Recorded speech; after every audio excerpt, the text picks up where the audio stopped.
스타북스 오늘의 책은 대여대취입니다. 대여대취는 고전을 통해 세상을 보는 눈과 사람의 길을 찾는 고전 연구가이자 역사문화 평론가인 저자 신동준이 조조의 손자약해를 바탕으로 대여대취 정신을 현대적으로 풀어낸 책입니다.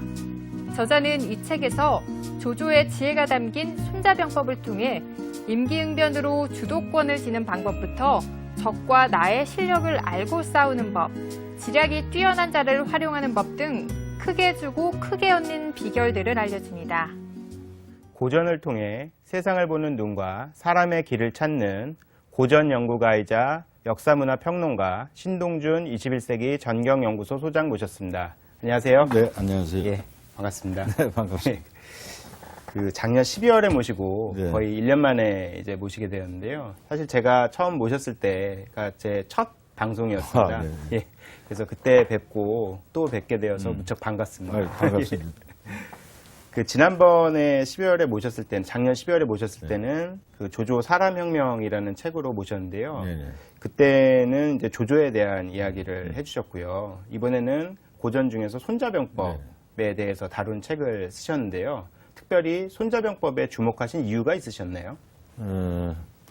손자병법에 대한 그 여러 가지 이제 해석이 있습니다만은 저는 그 손자병법의 그 사실상의 저자가 조조다 이렇게 보고 있어요. 아, 조조요? 네. 아, 네. 물론 이제 맨 처음에 편조, 저작, 뭐 그거야 이제 손무, 예, 손자 이제 본명입니다. 손무가 했다 이렇게 조조도 그렇게 생각하고 했습니다만은 객관적으로 볼 때 그 조조가 손자병법을 보던 시절에는 아주 그 내용이 방대하고 난삽했던 거죠. 아. 조조의 얘기에 따르면은 예, 예. 원래의 그 손자병법에 여러 사람들이 끼어들어가지고 해설도 가하고 또 중간에는 뭐 본문처럼 그 끼어들고 예. 그러니까 당초에는 13편이었던 게 사마천 사기에는 13편으로 나오거든요. 예, 예. 그 조조가 볼 때는 그게 82편으로 늘어나 있어요. 아. 그러니까 여러 사람들이 끼어들었다는 예, 거예요. 그러니까 예. 조조는 서문에서 이게 그 손자병법의 내용이 상당히 심오한데 이걸 뭐 자세히 잘 풀이해 준 책으로 나왔으면 괜찮은데 오히려 더 난삽해지고 아, 그렇군요. 그래서 일반인들이 보기가 더 어려워졌다. 예, 예. 그래서 내가 이거를 그 간략하게 해설을 한다. 이런 의미로 해서 간략하다, 략자다, 해설했자. 아, 그래서 제목이 손자약해입니다. 아, 손자약해요. 네네. 예. 그러니까 지금 우리가 보고 있는 손자병법의 원래 이름이 손자약해인 거죠. 아. 그러니까 그 이전에 나왔던 82편짜리 손자병법은 이제 사라진 거예요. 예. 조조의 손자약해가 나온 이후로. 아, 그리고 이제 또 하나 우리가 주목할 거는 이게 단순히 이제 새롭게 편제한 데 그친 게 아니라 그 아주 놀라운 주석을 가했어요. 예. 그 이후로 청나라 말기까지 많은 사람들이 주석 작업에 들었습니다만은 조조만큼 뛰어난 주석을 가한 사람 없어요. 예. 그런 의미에서 저는 이 손자병법의 사실상의 저자가 조조가 아니냐 그렇게 생각한 거죠. 아, 그렇군요. 그러니까, 지난번에 나온 조조 사람혁명, 예, 은 예. 조조의 이제 이 용인술, 용인술에 네, 대해서. 득인술과 예, 맞습니다. 용인술을 얘기한 건데 여기서는 이제 조조의 용병술, 용병술. 네네, 예. 그 집약돼 있는 게 이제 손자병법이다. 아. 왜냐하면 조조가 거기에 주석을 자세히 가했다고 그랬잖아요. 예, 예. 그러니까 손자병법을 읽을 때, 즉 그 조조가 쓴 손자약해를 읽을 때 그 주석까지 같이 읽지 않으면은 제대로 된 해석이 어렵다, 예, 예. 안 된다. 예. 이게 제 생각이에요. 아, 그래서 그렇군요. 이번에는 이 대여대취는 그 본문에 손무가 썼다가 한 원래의 본문에 이제 조조의 주석을 가로로 다 집어넣어놨어요. 예. 같이 읽으면 뜻이 더 명확해지는 거죠. 그렇군요. 예, 예. 예. 소장님께서 제목 이야기를 방금 전에 해주셨는데요. 예, 예. 그 대여대취, 크게 주고 크게 얻어라. 예, 예. 굉장히 와닿는 말인데요. 예, 예. 이게 어떤 의미인가요? 그러니까 그 손자병법을 관통하는 얘기를 이제 한 두 가지로 정리할 수 있는데 예. 하나는 이 병법 위에 병도가 있다 이거죠. 병법 위에 병도. 도. 예. 그러니까 동양의 이제 제자백가는 뭐 이쪽 병서를 쓴 병가 이외에도 뭐 공자 등의 유가라든지 노자 등의 뭐 도가 또 한비자 등의 법가 모두 그 도를 얘기하고 있는데 예. 이 병가의 경우도 예가 아니라는 거죠. 그래서 그 병도의 그 실체는 뭐냐? 저는 그게 노자가 얘기하는 무의지치다 이렇게 보는 거죠. 무의로 다스리는 게 이제 무의지치인데요. 그게 이제 도덕경을 관통하는 키워드에 해당하는 거죠. 그러니까 병도를 얘기하고 있는 손자병법. 이것도 마찬가지로 노자 도덕경에서 얘기하는 무의지치를 이제 병도 차원으로 해석해야 제대로 된 해석이 가능하다. 그 조조는 그걸 서문에서 아주 여러 번 강력하게 얘기하고 있어요. 그렇군요. 그거를 이제 도덕경에서는 그 이른바 부득이 용병, 부득이 할 때 용병한다 이거죠.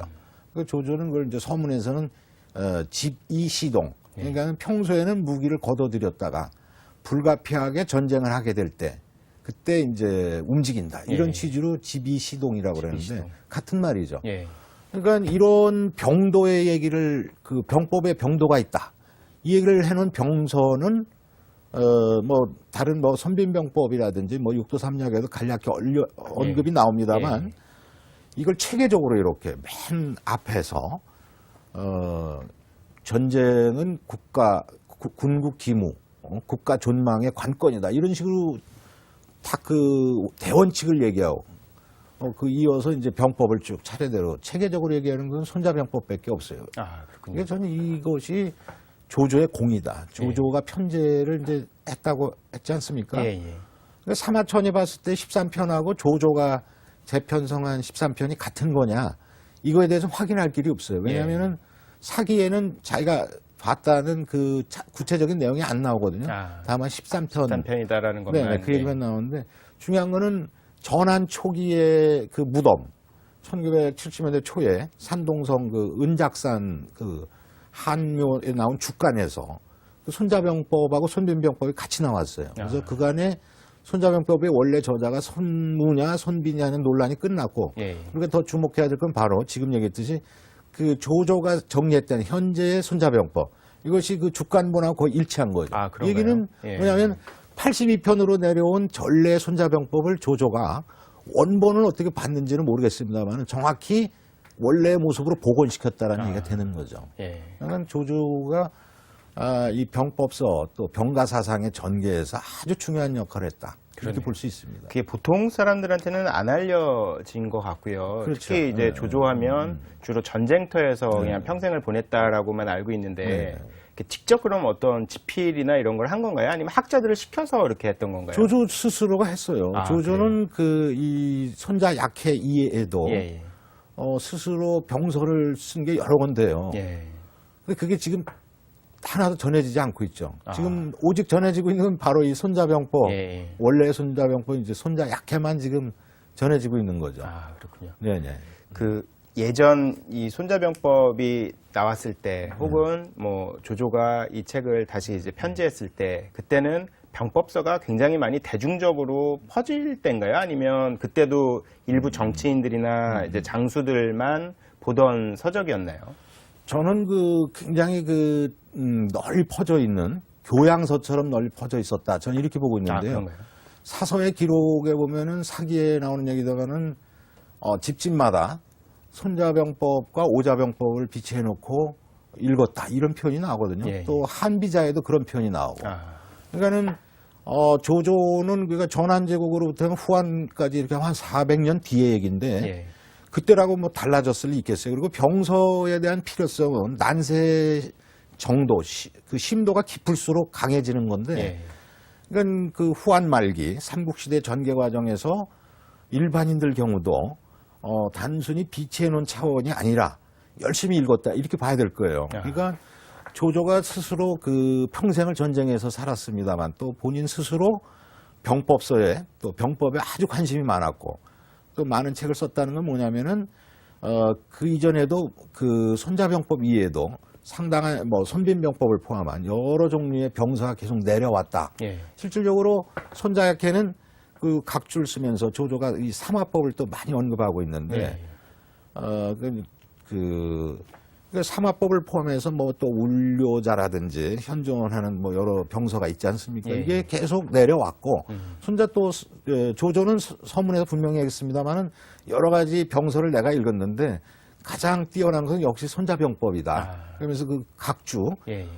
달게 된 이유 또 그리고 그 새롭게 편지한 이유를 이제 밝히고 있거든요. 예.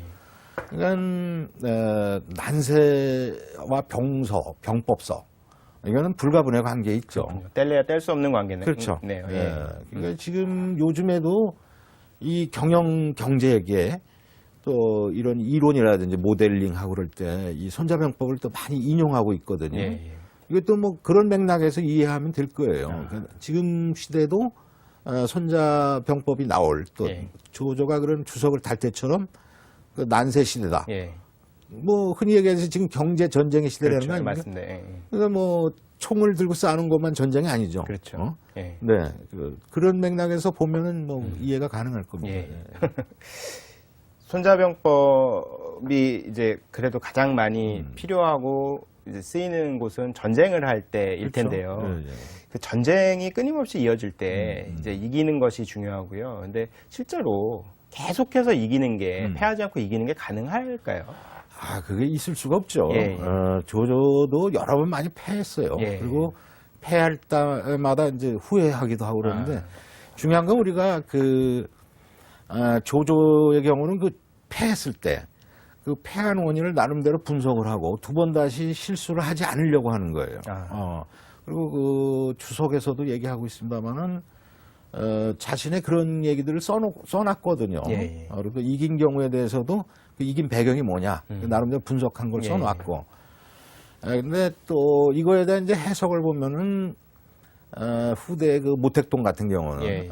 이제 이 사람도 손자병법의 대가인데 조조의 주석을 열심히 읽었어요. 무택동도. 그럼요. 예. 그래서 아마 그 조조 이후에 이 손자병법에 대한 그 주석서를 가장 또 열심히 또 뛰어나게 한 사람이 누구냐 하면 난 두 사람이 될 수 있을 것 같은데 하나는 당태종이에요.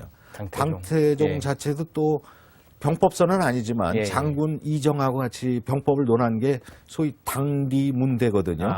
뭐 무경칠서에 하나로 내려온 예. 건데 그게 있고 모택동 경우도 병법서 직접 뭐 손자병법 해설서는 안 썼습니다만은 예.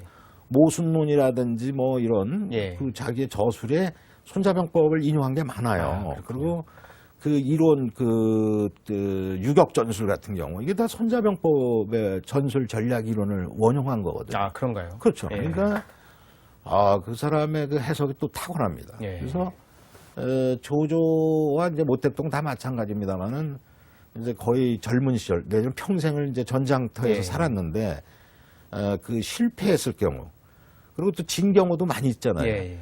그 경우 두 번 다시 지지 않기 위해서 그 원인을 분석해가지고 그리고 이제 병법 원리에 이제 접합시켜가지고 이론적으로 그걸 다듬고 추석에 그게 다 나오는 거죠.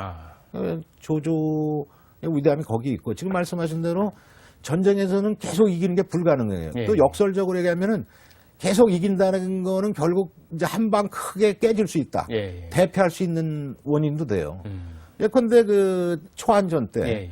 항우는 백전백승을 했거든요. 그렇죠. 예. 그러니까 이제 가장 무서운 거는 이 손자병법에서 계속 얘기하고 그럽니다만은 많이 이길수록 사람의 그 성격 느낌상 자기가 위대한 그렇죠. 게 아니냐, 자만하게 되고. 자만하게 되고 이게 가장 무서운 거죠. 예.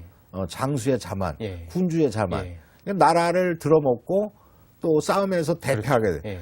근데 조그맣게 지고 이런 거는 큰 문제가 안 돼요. 그러니까 결전에서 이겨야 되는데 이제 검술에서 흔히 얘기하는 소위 진검승부에서 예. 이겨야 되는 거죠. 예. 그러려면은 결국은 그 손자병법에서 역설하고 있듯이 평소에 차분히 준비하고 그 최후의 결전을 위한 준비가 튼튼하면 튼튼할수록 질 확률이 적다. 예. 그게 이제 지피지기, 백전불태 이런 표현으로 나타나는 거죠. 그렇군요. 예, 예. 소장님께서 방금 말씀하셨던 지피지기면 백전불태라는 그 이야기를 하셨는데요. 사실 보통 사람들이 백전백승 이렇게 좀 잘못 알고 있는 건가 싶은데요. 그 좀 소장님께서 바로 잡아주시죠. 예. 예. 그 백전백승하고 백전불태는 의미가 아주 크게 다른데요. 예.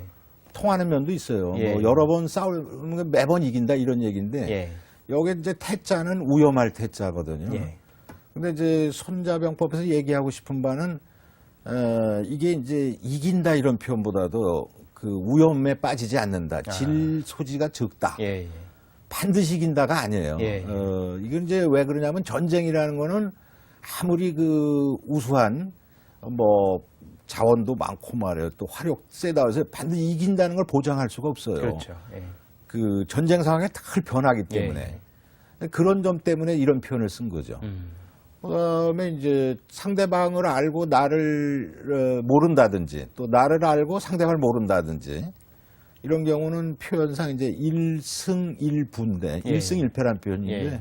그래도 사람들이 한 번 이기고 한 번 진다. 이것도 뭐 반만 맞는 해석이죠. 예. 왜냐하면 또 꼭 그 동전을 확률상 위로 던지면은 앞면이나 뒷면 나는 2분의 1이지만 그렇죠. 예. 상황에 따라서 계속 10번도 앞뒤 그렇죠. 나올 수 있거든요.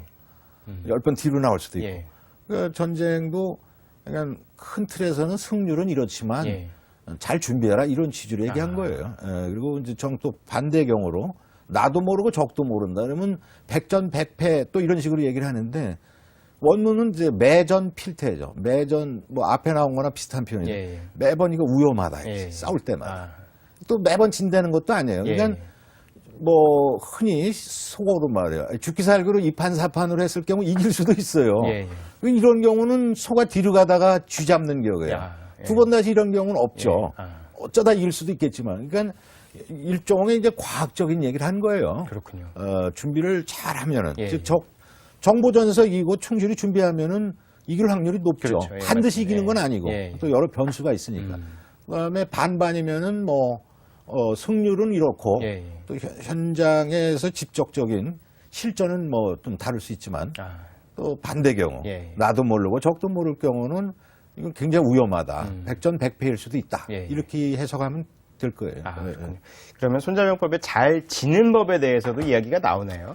잘 진다라는 표현이 좀 이상한데 뭐 예. 싸우는 바에는 무조건 이겨야죠. 예. 근데 전쟁이라는 거는 그러니까 되도록 하지 말고 예. 부전승을 해야 되는데 부전승, 예.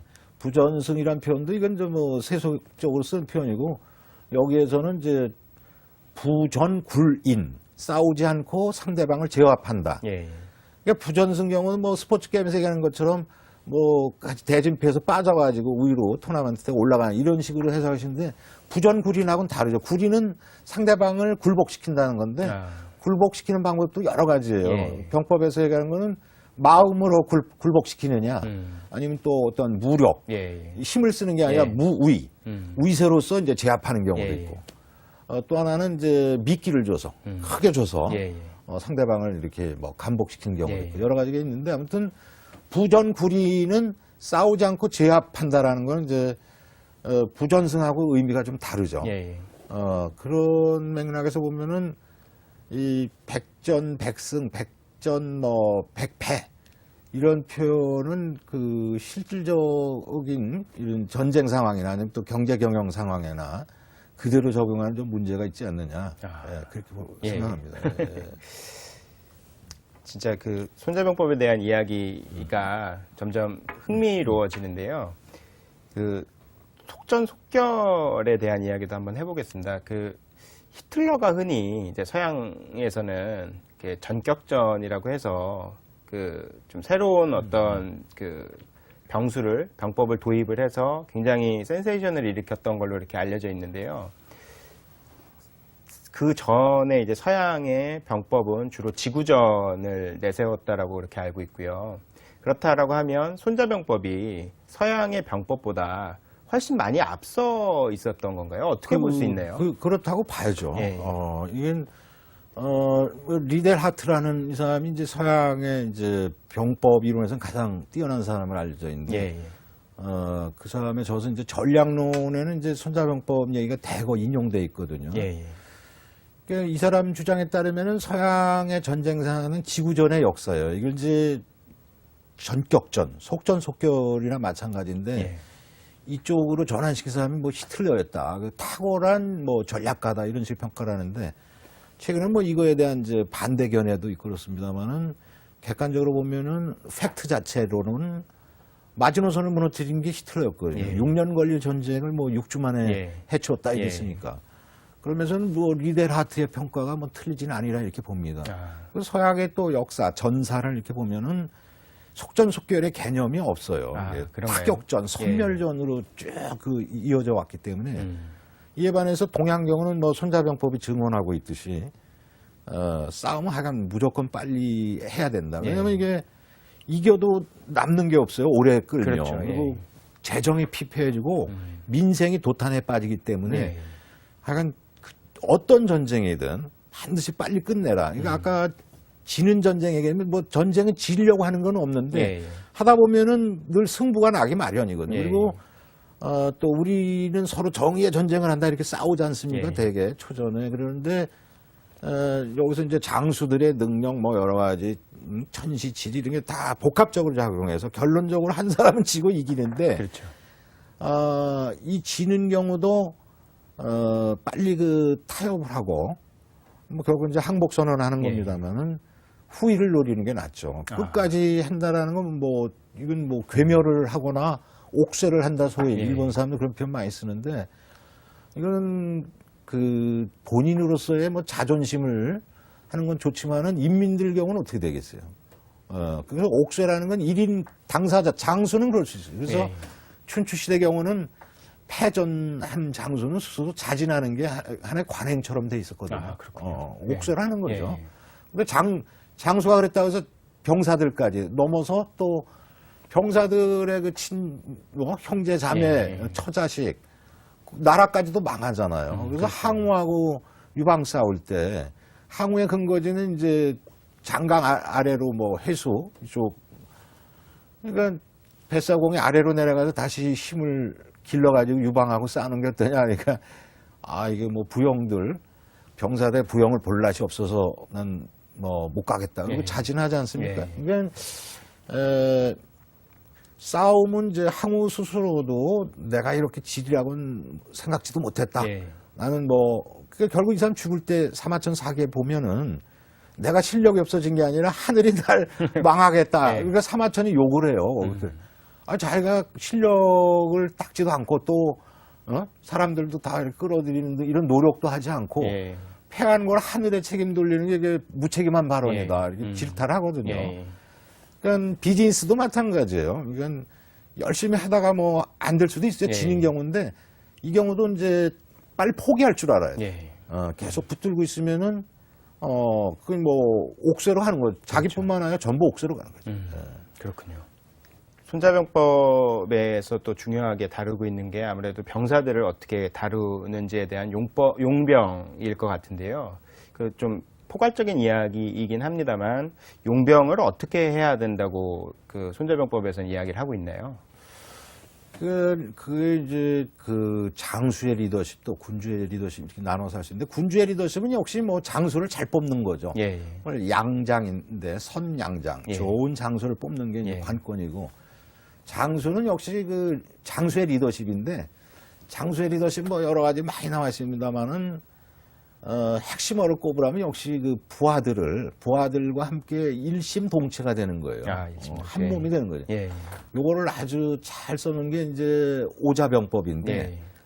오자병법의 저장 옥이라는 사람이지 않습니까? 예, 이 사람은 그래서 그 상승지군, 불패지군, 패하지 않는 군사일체 뭐냐? 그거를 부자지병이라고 해서 장수와 병사들이 아버지와 자식 관계 이런 병사, 부자지병으로 모인 이 군사는 말이죠. 어딜 가더라도 늘 이길 수밖에 없다. 예. 물론 손자병법에도 그렇게 나와요. 그래서 장수가 그 병사들을 예. 자식처럼 예. 이렇게 그 흡수하면은 예. 다독이면은 예. 병사들은 장수를 쫓아서 물불을 가리지 않고 죽음의 사지조차도 뭐 과감히 뛰어든다 이렇게 예. 표현해놨거든요. 그러니까 뭐 어느 병서든 다 마찬가지지만 장수의 리더십은 역시 병사들하고 나폴레옹이 보여줬지 않습니까? 같이 밥을 먹고 같이 행군하고 이게 아주 가장 중요한 아주 기본 덕목이죠. 그렇군요. 그리고 또 용병에 대해서 이제 그 소장님 책에 보면 적을 속이는 데서 시작하는 병이 사립에 대한 이야기가 나오는데요. 이건 어떻게 저희가 해석을 해야 될까요? 그러니까 이제 그걸 이제 괴사, 속일 괴자, 속일 사자인데 병도를 얘기하지 않습니까? 예. 모두에. 그러니까는 이거는 바로 부전굴이 싸우지 않고 제압하는 그게 이제 병도의 차원인데, 그러니까 무력을 동원하기 전에 상대방을 설복을 시켜라. 설복이 안 됐으면 주위의 그 여러 동맹국들과 해서 외교전으로 제압하라. 예. 그런 얘기, 만약 이것마저도 안 될 경우, 결국은 이제 무력 동원밖에 없는 건데, 예. 무력 동원을 하더라도, 하여간 전투를 최대한 삼가면서, 적을 제압하라. 예. 적을 제압하는 것도 적을 그 유혈전을 피는 건 이제 최악의 경우, 그걸 예. 공성전이라고 표현하는데, 그 이전 단계에서 이제 마무리 짓는 거죠. 그러니까 뭐 현재론에는 이제 이게 그대로 적용하기 좀 어려운 면이 있습니다만 취지만큼 바로 그런 취지예요. 예. 예. 싸우지 않고 이겨야 된다는 취지로 다 통하는 거죠. 그러니까 하여튼 싸우는 상황을 피해야 된다. 최대한 예, 피하고. 그게 이제 굉장히 핵심적인 어떻게 보면 이야기네요. 예. 그러면 용병이 실패하는 경우는 어떤 경우에 실패하게 되나요? 그것도 여러 요건이 있는데 예, 일차적인 거, 그 아까 이제 이기는 거와 마찬가지 맥락인데 장수의 지휘가 잘못됐을 때가 가장 큰 이유예요. 예. 그러니까 장수가 또 지는 이유 중에도 또 가장 큰 이유는 뭐냐? 아까 말씀드렸듯이 자만심이에요. 자만심. 예, 장수가 또 자만심의 또 다른 측면입니다만은 쉽게 화를 낸다든지. 그러니까 쉽게 화를 내고 또 방심을 하게 되면 방심하면 게을러지니까 허점이 보이죠. 예, 예. 그래서 전쟁에서 장수가 자만심에 빠져가지고 나태해진다. 이거면 뭐 패배 지름길이라 이렇게 봐야 돼요. 또 화를 내는 경우 왜 위험하냐면은 예, 예. 이거는 그 군사들을 함부로 이용할 수가 있어요. 예. 신중해야 될 전쟁터에서. 예. 그러니까 적의 함정에 빠질 수가 큰 거죠. 그 옛날에 전투를 보면은 먼저 창과 칼을 들고 병사들이 싸우기 전에 먼저 심리전부터 전개하잖아요. 그래서 제일 먼저 하는 일이 그 상대방의 적진의 앞에 가서 욕을 하는 거예요. 맞습니다. 예, 욕을 하죠. 온갖 예. 욕을 다 예. 하는 거예요. 화를 돋구는 거야. 예. 여기에 이제 말리면은 이건 뭐 백전백패예요. 예? 왜냐하면 그 함정을 다 파놓고 욕을 하는 거거든요. 그렇죠. 예, 예. 그러니까 항우하고 유방 얘기 또 나옵니다만 항우가 또 패한 데에도 이런 적이 있어요. 예. 부하들한테 그 절대 나가 싸우지 말라. 그러니까 예. 유방의 군사들이 와서 뭐 화를 내니까 그 조무라는 사람인데 예, 예. 그래서 거기에 빠져가지고 그냥 패하는 거예요. 그래서 삼국지에도 나오잖아요. 그 장비, 그래서 장비가 여기서 또 잘하는 게 적진이 와서 막 그 욕을 하는데도 뭐 느긋하게 그 성질이 급하다는데 원래 또 장비는 그런 사람이 아니에요. 또 예. 마음이 느긋한 사람. 아무튼 왜 이런 전술이 나왔냐? 바로 장수의 리더십 때문에 그래요. 장수의 예, 리더십. 그렇죠. 예. 그러니까 격한 사적인 감정에 휘둘리지 말라. 예? 이게 굉장히 중요한 거예요. 계속 이제 좀 그 이야기가 네. 그 연결되는데요. 예. 그 소장님 책에 보면 죽기로 싸울 것을 고집하면 패한다 해서 이제 구변에 대한 이야기가 나옵니다. 제가 이제 그 부분을 보면서 현대 CEO들한테 꼭 필요한 이야기라고 생각이 들었었는데요. 어떤 내용인지 좀 설명 부탁드리겠습니다. 그 원문은 그게 필사가사래요. 예. 반드시 죽기로 싸우고자 하면 죽임을 당한다 이런 표현이잖아요. 예, 예. 이게 흔히 알고 있는 뭐 필사즉생하고 이제 예, 반대 표현인데. 다른 것 같은. 예. 네네. 그 필사즉생은 그 울료자라는 그 병서에 나오는 얘기거든요. 예, 예. 이순신 장군이 썼죠. 그 얘기는. 그건 또 이순신 장군이 할 때는 그 표현이 맞아요. 예, 예. 12척밖에 안 남은 걸 그렇죠. 죽기로 하고 예. 다 싸웠기 예. 때문에 뭐 외적을 이긴 건데 왜 손자병법에서는 정반대로 필사즉생이 아니라 가살. 그래서 여기서는 이제 복군살장이라는 표현을 쓰는데요. 복군살장. 문어 뒤집어질 복, 예, 예. 군사군, 죽일 살 장수장. 그러니까 군사가 뒤집혀지고 장수를 죽고 예, 예. 반대 입장에서는 뭐 장수가 죽고 군대가 전멸당한다는 예. 얘기인데 이 얘기는 바로 필사가살의 얘기예요. 왜냐면 아까 방금 말씀드렸듯이 이게 사적인 감정 예, 예. 여기에 이제 치우쳐가지고 죽기로 싸운다. 이거는 냉정하게 전황을 파악하고 또 적의 상황이나 아군의 실력을 객관적으로 평가한 후에 뭐 후퇴할 땐 후퇴해야 되고 또 전진할 때는 예. 과감히 때가 왔을 때 해야 되는데 이걸 거꾸로 하게 되는 감정에 휩싸이니까. 그러니까 이 폭로, 갑자기 화를 낸다 이런 성질에 가진 사람은 장수로서 안 어울리는 거예요. 바로 이제 왜냐하면 그 오기 때문에 예. 또 아니면 적진이 이제 그 약을 올린다고 뭐 욕을 한다고 해서 막 성문 열고 나가는 식으로 이렇게 감정을 자제하지 못하면 절도가 없는 거죠. 이런 장수 밑에 있게 되면은 그 죽기로 각오하고 나 망하더라도 싸우겠다. 자기 혼자만 죽어도 모르는데 또 장수 가지고는 다 죽게 돼 있어요. 그렇죠. 싸움에서. 예. 이건 결국은 자기 처자식 생각을 안 하는 막 독불장구식의 가부장하고 똑같은 거예요. 예. 그 집안이 망하는 거예요. 아. 그건 필사가사를 얘기한 취지가 바로 그런 거예요. 그렇구나. 이렇게 흔들리지 말라. 예. 냉정하라. 절도를 지켜라. 이런 얘기를 하는 거죠. 아. 그 기업의 CEO도 마찬가지예요. 경쟁 기업이 이렇게 있었는데 여기서 뭐 약 올린다는 표현이 있죠. 애플 경우에 2, 3 잡스도 이게 병법의 대가예요. 예. 상대방 약 올리고 막 긁는 데 뭐 있잖아요. 그렇죠. 예. 캐피카시다 뭐 이런 식으로 예, 욕하고 예. 여기에 그 삼성이 그냥 감정적으로 대응했다면 어떻게 되겠어요? 이번에 그 법정 뭐 이런 식으로 보는 예. 사람도 있어요. 삼성이 감정적으로 예. 대했다. 그러니까 필사가살식으로 해서 당했는데 이건 그런 식으로 보면 안 되고 이건 미국의 그 최근에 이제 자국 보호주의라든지 뭐 애국 편결식의 배심원 이런 흐름이 있기 때문에 예. 뭐 여러 얘기가 가능하겠습니다. 그러니까 삼성도 나름대로 전략적으로 대응했다 난 봐요. 예. 그리고 뭐 또 미국에서 졌더라도 또 앞으로 또 다른 지역엔 또 이길 수 있고 예. 또 미국에서 대응하는 방법도 뭐 일정 부분 손해배상 낼 가능성이 좀 높아졌습니다만 예. 결국은 뭐 제품으로 승부하는 거거든요. 예. 그렇게 접근하면 되는 거죠. 그러니까 이걸 갖다가 적장이 약 올린다고 해서 뭐 애플의 암수에 넘어갔다 이렇게 또 단순하게 해석할 건 아니라고 봐요. 아무튼 중요한 거는 흔들리지 않아야 돼요. 예, 흔들리지 않아요. 아주 이렇게 위기 시기일수록 오히려 더 냉정해야 되는 거예요. 마음을 차갑게 해야 되죠. 마음이 끓는다고 온통 다 뜨거워지면은 자기뿐만 아니라 자기가 이끄는 군사 자체가 병사가 다 몰살하는 거예요. 그렇군요. 주의해야 돼요. 굉장히 무서운 그런 이야기네요, 얘기죠. 진짜. 예. 그래서 필사즉세는 이제 한 몸이 돼서 나가서 싸울 때는 이런 자세로 싸워야 예. 돼요. 이순신 장군처럼. 예. 그 울료자에게 맞아. 이게 서로 모순되는 게 예. 아니고 손자방법에서 이게 이제 포커스 어디다 맞췄냐면은 절도를 잇는 장수에 여기에다가 이제 경계를 거죠. 예. 그런 식으로 흥분해서는 안 된다. 그렇군요. 그런 취지. 또 이제 그 소장님 책에 대여대치에 나오는 그 이야기 중에 되게 인상 깊었던 게 병력이 많다고 꼭 좋은 게 아니다라는 병비 있다라는 이야기가 나오던데요. 그냥 흔히 그냥 생각하기에는 병력이 많을수록 자원이 많을수록 굉장히 유리한 것 같은데 왜 이런 이야기가 나오게 된 걸까요?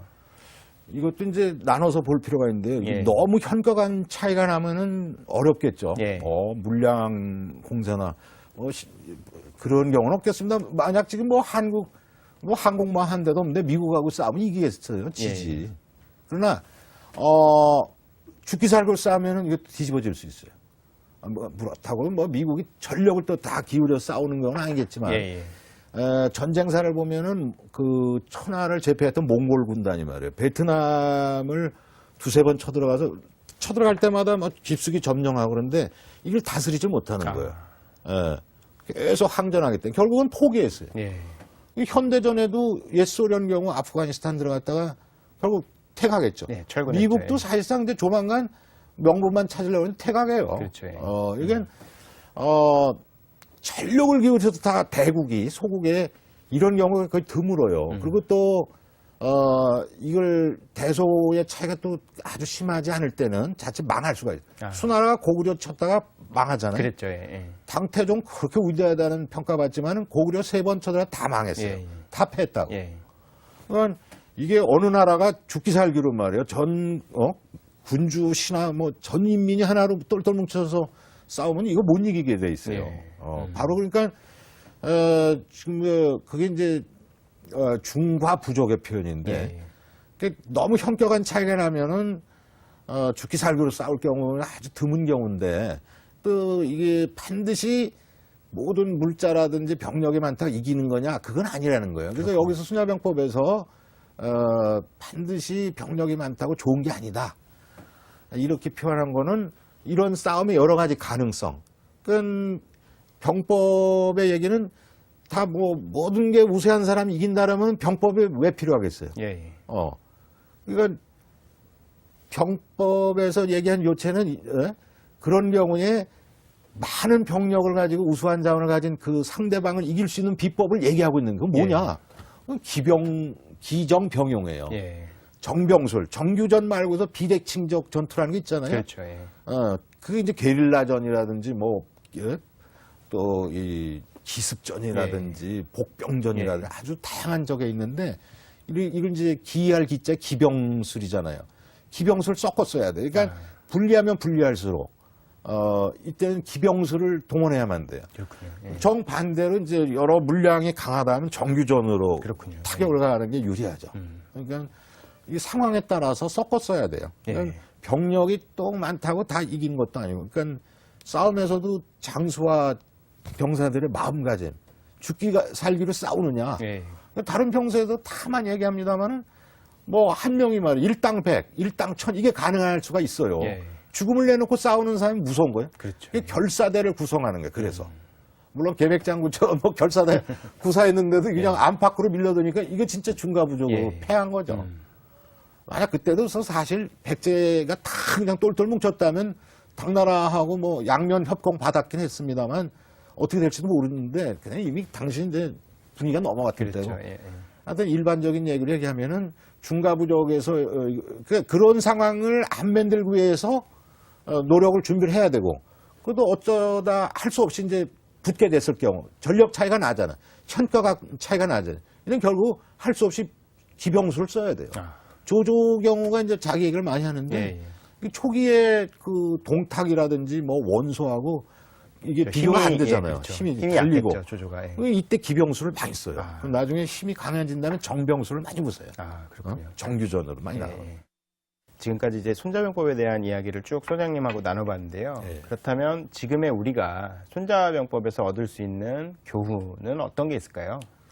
뭐 여러 가지 있겠습니다만 역시 그 장수의 리더십으로 손자병법에서 역설하고 있는 이 신상필벌. 신상필벌. 신상필벌을 반드시 해야 되고 신상필벌에 주의해야 될 대목은 상을 이제 강조하는 대목하고 이제 벌을 강조하는 대목인데 기업에서는 상 쪽에 무게를 둬야 돼요. 뭐 일례로 예를 들면 지금 삼성의 포상 제도를 좀 얘기하는 게 좋을 것 같은데 상을 내리는 거에 대해서 이제 가장 많이 이제 써놓은 책 중에 하나가 뭐 상군서하고 이제 한비자 법가서인데 병서도 마찬가지죠. 이제 신상필벌인데 원래의 법을 쪽이 이제 법가사상서 쪽에 이제 병가보다 훨씬 더 이걸 많이 자세히 써놨는데 여기서의 요체로는 단순히 상 내리는 것만으로는 안 돼요. 물론 공을 세운 사람의 상을 줘야 하는데 단지 두 가지를 지켜야 돼. 하나는 즉시적으로 행해야 돼. 즉시적으로 행해야 돼. 또 하나는 상대방이 생각하는 것보다 훨씬 큰 거, 크게 포상. 이 두 가지를 해야만 그 상의 효과가 나타나. 그러니까 법가사상 경우는 이제 벌도 같은 차원에서 즉시적으로 단호하게 일벌 100개로 하라 이런 논리가 성립되는데 병법도 이제 같은 논리를 들여온 거거든요. 그러니까 이거는 결국 적과의 싸울 때 그 결정적인 순간에 집중 이게 나오지 않습니까? 손자병법에 나온 용어이지만 늘 이게 힘을 집중시키면은 다수가 소수를 이기는 게 된다는 거죠. 적을 분산시키고. 그러니까 이걸 집중된 힘으로 해서 이제 타격을 가하는 건데 이렇게 힘을 낼 수 있는 이치가 뭐냐? 이 손자병법에 관통하는 하나의 그 사상적 분석 틀은 인간의 이익을 향해 무한질주에 달려가는 소위 호리지성, 호리지성. 이익을 좋아하는 이 성적, 이걸 그러니까 그 죽음을 무릅쓰고 병사들이 성벽을 기어 올라가는 게 뭐냐? 포상 때문에. 자기가 죽더라도 말이야, 설령 죽더라도 그 포상이 자식들이라든지 부모에게 가잖아요. 명예도 나오고. 그러니까 손자병법 얘기는 상을 즉각적으로 그 후하게 내는 얘기가 바로 이런 거예요. 인간의 호리지성. 또 명예도 있으니까 명예도 나고. 그러니까 이게 그 전쟁에서의 이 죽은 병사들 이거를 제대로 그 기리지 못하는 나라는 나라가 제대로 설 수 없는 거예요. 굉장히 중요한 이치인데 그것도 그 보훈에 이것도 나라가 뭐 돈이 없으면 안 되겠지만 있는 대로 이걸 아주 크게 포상해야죠. 그래야 국민들이 자발적으로 군대를 가는 거예요. 그렇군요. 군대 가면 다 손해 본다, 또 돈 없는 애들만 간다. 이러니까 분열이 생기고 병역 비리 논란 생기고 이런 거예요. 이 나라를 잘못 다스리는 거죠. 예. 그는 스포츠 영웅에 뭐 이런 것도 다른 방법이 있지만 전혀 군대 안 가는 방법. 이번에 올림픽도 잘해서 뭐 박수 쳐줘야 되지만 이걸 또 병역 연계시킨 것도 찝찝하더라고요. 그래서 국가를 다스리고 이럴 때는 이 병역에서 이 신상필벌, 그리고 신상에서도 군대를 안 가는 포상 말고 다른 포상으로 좀 해서 즉각적이면서도 또 크게. 이게 아마 21세기 그 경제 경영에서 중요한 게 뭐예요? 창조 경영 아닙니까? 그렇죠. 창조 경영. 창조 경영이라는 뭐 대표적인 인물로 뭐 스티브 잡스 이렇게 가는데 창조 경영이 이루어지려면은 그 기존의 틀을 벗어나야 돼요. 관점으로. 그걸 해주려면은 생각을 자유롭게 가질 수 있게 해주고 또 하나는 그 신상필벌 차원의 얘기인데 그걸 아이디어를 내고 이런 거를 크게 포상해주는 이런 제도가 있어요. 삼성이 그걸 잘하고 있더라고요. 이제 끝으로 이제 다음번에는 소장님께서 어떤 책을 준비 중이신지 어떤 책으로 저희가 또 만나뵐 수 있는지 궁금한데요. 시간이 또 허락해 주시면 제가 지금 뭐 준비하고 곧 한 탈고해서 늦어도 올해 내는 나올 걸로 보는데 이 손자병법이라는 게 이제 그 병가서 군사 전략인데 고급을 막론하고 군사하고 불가분의 관계인데 애교죠. 그래서 애교의 이론서로 동양고조 나온 게 귀곡자라는 책인데. 귀곡자요. 그게 뭐 그게 손빈의 스승이었다 이런 전설도 있고 그런 사람인데 전국시대 뭐 말기에. 그 귀곡자에 대한 책이 몇 권 나왔습니다만 이제 저는 이제 이 대여대체와 마찬가지 차원에서 이게 그 제자백가 사상의 틀 속에서 종행가.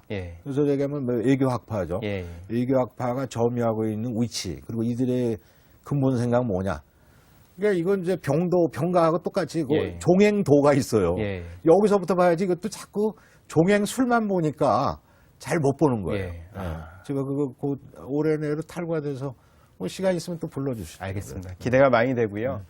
그 또 새로운 책으로 또 조만간 뵙도록 하겠습니다. 오늘 싸우지 않고 이기는 손자병법에 대한 이야기 잘 들었습니다. 좋은 말씀 감사합니다. 고맙습니다.